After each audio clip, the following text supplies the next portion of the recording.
I'm talking about the highs and lows of entrepreneurship that nobody wants to talk about in this episode. Let's get into it. Hello, everybody, and welcome back to another Cozy Morning podcast. My name is Michaela, for those of you who are new. I realize I don't ever say my name. It's probably because this channel that is like hosting is my name, so I don't feel like I need to say it every time. But for those of you who are new, hi, I'm Michaela. I'm so excited for this episode because I'm just so cozy right now. Like, I'm just in my chair, I can spin. I'm holding the mic today instead of it being on a mic stand. I am really passionate about what I'm talking about today, and it's just it's all working together so well, so good. We're on part 2 of the Cozy CEO Era series. I'm so excited for this series. I definitely am going to have more parts to this. I didn't know how many parts. I still don't know exactly how many, but I definitely have a few more episodes on this topic, and I'm so excited for it. So I'm so excited that you get to be a part of it as well. And as always, I have my notes.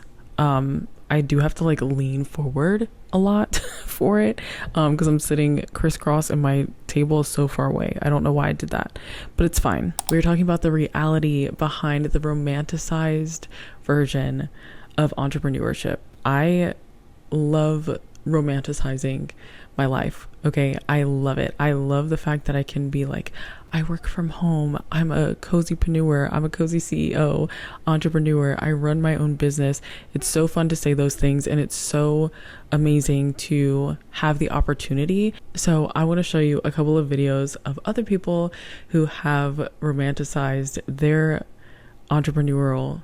Is entrepreneurial a word? But whatever, they have romanticized their journeys. Take a look at these.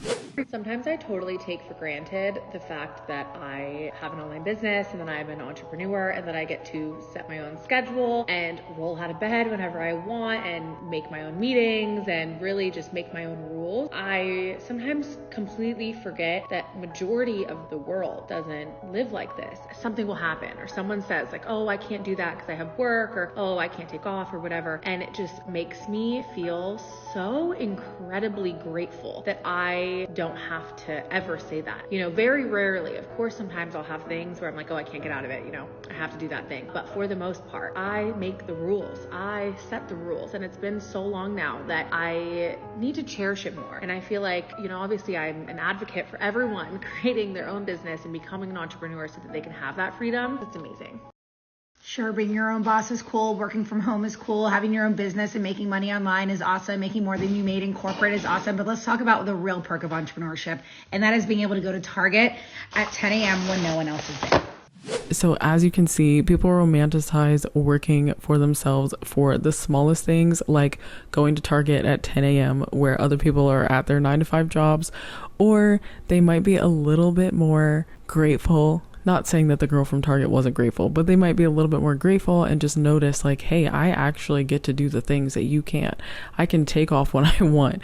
I don't have to put in a request to take off. But people also romanticize their lives by saying like, if I'm doing what I love, I will not be stressed out. They also romanticize it by saying I can work wherever, whenever I want to. They also are like, I had instant success and recognition. There's also the laptop on the beach lifestyle, and there's so many other romanticized versions of entrepreneurship. And of course, these are all perks, and yes, romanticize them, because I truly believe romanticizing your life makes your life so you just feel happy. You just feel like I'm living the life that I want to live. You can romanticize your 9-to-5. You can romanticize your home, everything. Like, do it. That is my advice to you, is to do it. But also know that there are challenges and that hard times do come, and it's not all peaches and rainbows. Is that the term for that? Well, yes, all of those things can be true. All of those romanticization things can be true. No one shows you that sometimes you just don't feel like doing what you love. Nobody tells you that you sometimes just don't feel like it. You also do have the freedom to work whenever and wherever you want, but you still have to work. There's still deadlines to be made. There's still things to ship out. You can't just not work forever. I don't think that success is ever instant, but I do believe that it can happen quickly. And nobody tells you that when it happens quickly, that it can become very stressful. You are not prepared. I truly believe that the best businesses and good businesses are built brick by brick and placed so carefully. And of course, you can work on the beach, you can get your laptop out, but nobody shows you the little sand particles that are in your laptop. Entrepreneurship has its perks and it has its romanticization periods, but they also have lows. And let's talk about those. So let's have a reality check. I'm going to unpack the actual challenges of entrepreneurship. And these have come from research on TikTok. Where I said, what are some challenges that people have with entrepreneurship? And these are some of the ones that I have found a lot of people have talked about. So the first thing is financial uncertainty and irregular income. And while I think that this one is true for some people, I do believe that if you have good systems in place, that this won't be that big of a deal. But I know that when you first get started, you're like, I want it to be a full-time income. I want to make more than I was making at my 9-to-5. And so sometimes like you can have like 3 really good months and then you can have like 6 really bad ones. So you just want to make sure that you're putting systems in place to be able to make sure that you're good throughout your entire year and not just the 3 good months that you have, especially when you do things that require subscriptions, or like I know a lot of content creators who make money. It all depends on how their content did that month. You're also wearing multiple hats. You're the accountant, you're the marketer, you're the customer service. I'll use Hailey Bieber, for example. She has the business Rode. There are so many moving pieces to that, but I believe that when you see Rode, you think Hailey Bieber. You see her face in your mind, but you don't see the person who messaged the other person to say, hey, we would like to sponsor your video, or however they do the sponsorships and brand deals. Like there's another person doing that. You're not getting a direct email from Hailey Bieber herself. However, you would be that person when people come to your business, when they are coming to buy candles from you or nails from you, they see your face and they expect an email from you. You are everything. So just make sure that you know how to count your money and write contracts and all the things. You have your customer service skills down, and that you are putting on your best corporate face for your clients. There's also loneliness and isolation for those who love people. This one can be really hard for you. As much as I love people, I honestly love being by myself. I think that I am my own best company, to be completely honest. But there are times where I think back to my 9-to-5 and I'm like, dang, I remember that one coworker. I used to work at a daycare and me and her worked together. But when we were together, the day went by so fast. We had such a fun time. I just loved working with her. She, to this day, is one of my favorite coworkers that I've ever worked with. I just think back to that. I'm like, wow, how nice would it be to just be able to like giggle and chat and talk to somebody throughout the day. But I am my own best company, and I truly do love being by myself. But that's just the introvert in me. You also can get decision fatigue. And this one is actually, I think, the biggest one for me, because you make all the decisions. You are the one who has to say yes and no to everything. And that can get really tiresome very quickly. And so that's why I said, I think in the last video I said, or no, I think I made it on a TikTok or something. I said, take at least one day off completely. Don't work. Don't even go to the computer. Don't do it. Don't do it. You hear me? Don't do it. Take at least one day off. For me, that's Sunday. I do try to have like the lightest work possible on Saturday, or that would be like my catch-up day if I decided to take off like during the week at some point. But Sunday, nothing. I do not do anything on Sundays, and that helps kind of reset my brain. I feel like not doing something on Sunday just helps me get so much more prepared for Monday, especially if I'm like really creative and in a really creative mood. I'm like, okay, I can't wait for Monday to come, because that creativity does not leave my body until it is executed. Quick story time. When we moved into this apartment, my mom came maybe like 2 days after we moved in. We had all of our stuff in here, boxes were everywhere, and me and her took a Monday and we basically got everything taken out and put where it needed to be. That way I could live in here. I was not going to be able to sleep well until this apartment was put together. You also can have really hard clients sometimes, and you're not going to want to deal with them, but you're going to have to. There's so many like little things that we don't think about as entrepreneurs, and like we just think about the big picture. We're like, yes, I'm going to do this and I'm going to make a lot of money from it. But we don't think about the little things, especially when you're offering services to other people. You have to be willing to deal with the hard ones, deal with the hard people, deal with the hard clients. So I want to encourage you that this stuff is normal within every business. Even the big businesses that you see, like the Targets and the Walmarts and the franchises and everything, all of this stuff is so normal. There are going to be hard clients. There are going to be times where a business doesn't make as much as they did the month prior. It's just how it works. It's just how it goes. So I don't want this to scare you off from being an entrepreneur and doing what you want to do. There are loop-de-loops and turns and twists and all the things, but all of that leads you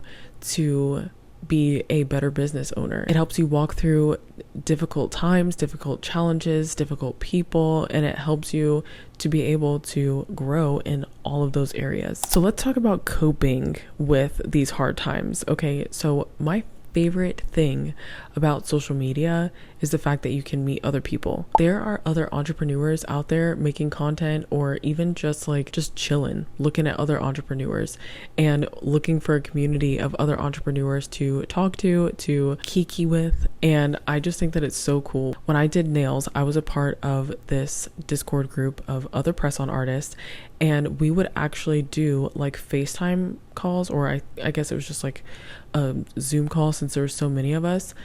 We would just do a Zoom call and do our nails. So we weren't by ourselves. We were working with other people that were running their own businesses, and there's so many groups and so many people that offer things like that that you can be a part of that. You don't have to be alone. You don't have to work alone, and you can follow other entrepreneurs and talk to them. Another thing is establishing routines and boundaries. So I talk about routines a lot, and for me, a routine is something that works for you. There's no like one size fits all. I start work at 10 a.m. because I want to have a slow morning. I try to be up by 7 every single day, and I will work out, I will read my Bible, I will talk to my husband. I will just have the slowest morning ever, so that way when I get to sit down and do my work, I'm not like, oh my gosh, I just woke up out the bed and now I have to start working. Like I treasure that time to be by myself. I don't know if you can hear my AC or heat. I don't even know what's on right now, but it is rattling like crazy. I don't know why. You can also do self-care things that don't cost money or don't take a lot of time, like even at night, just having like this relaxing routine before you go to bed. Or like I said, I have this routine in the morning where I don't work until 10, but I get up at 7 to just have a slow morning. Like doing things like that will really, really help when there are hard times, because you've had time to yourself and you've had that time to like be at peace and to like just not think about it. Let's talk about finding the balance. Be authentic when building your brand. I feel like this is something that really helps in every aspect of your business. Just being yourself, making it something that is yours. This is not a competition. Okay, we're not trying to make something look better than somebody else's just to say, hey, look, my stuff looks better. You want to be you. You want people to come to your business for you. And that is another part of romanticizing, is that you get to make the business how you want to make the business. There's no rules or regulations to say this is how you run a business. You make it. Okay, you're it. You can be honest about the struggles, but instead of being so negative about them and like having this negative mindset and attitude towards it, just be honest and figure it out. There's no need to just like constantly complain, constantly talk negatively about it, because talking negatively about it and speaking those things constantly is just going to make you go lower. You're just not going to want to do it.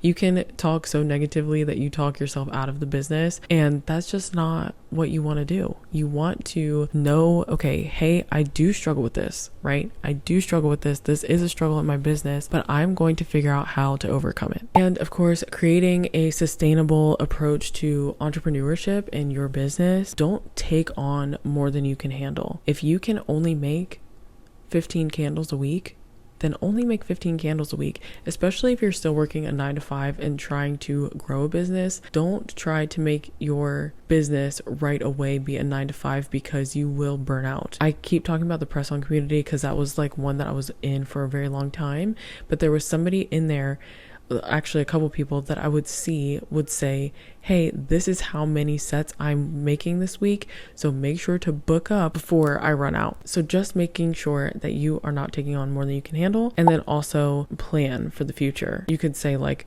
when I start making X amount of money, then I'll hire X, right? That's just an example. And there's also power in building a business that aligns with your values, because when something aligns with your values, you are more likely to want to support it. You are more likely to want to be a part of it and all of those things. So that is all I have for you today for romanticizing being your own boss. Even when the times are tough. I wanted to name it that because like I said at the beginning, I truly believe that romanticizing your business and romanticizing your life really helps you to enjoy things a little bit more, and just seeing life through your lens and not somebody else's is so amazing and so cool that you're like, wow, I really get to do this. I really get to work this 9-to-5 job. I really get to make this business. I really get to do XYZ, like you really get to look at your life and just be appreciative of what you do and what your life is. And so I do believe that we should romanticize being our own bosses, even when times get tough. There are hard parts about being an entrepreneur for sure. But just like the lady said, I can go to Target at 10 a.m. I can go on vacation with a group of friends that all had to take off, use their vacation time, where I'm just like, hey, y'all, won't be here. I didn't have to request it off. Just make sure that you are aware of the challenges, but you're not using them as excuses to not run a business, So that is all that I have for you. I want to do a check-in really quickly, and that check-in is, what is one thing that you can romanticize about your business? I want to know. Let me know in the comments below. I'm so excited for this series. I love this series. I'm so thankful that I get to do this. I'm so excited that I get to talk about being a cozy CEO and a cozypreneur and all the things. Let's get all the things out the way. Don't forget to like, share, comment, subscribe, because it lets me know and YouTube know that you like this type of content, or if I should just move on. It will also let YouTube know that you like this type of content, and not only show you my content, it will also show more content like this. So you want all the cozy stuff that you can get, all the entrepreneurial stuff that you can get, because it is fun. It's a fun little thing over here. There's also a Ko-fi page linked below where you can support this podcast / channel by buying me a coffee. All of that goes to this, and I appreciate every single person who chooses to support this podcast in that way. But with all of that being said, y'all, I think that's it, and I will talk to you next week for another episode of another Cozy Morning podcast and another episode of the Cozy CEO era. So bye everybody.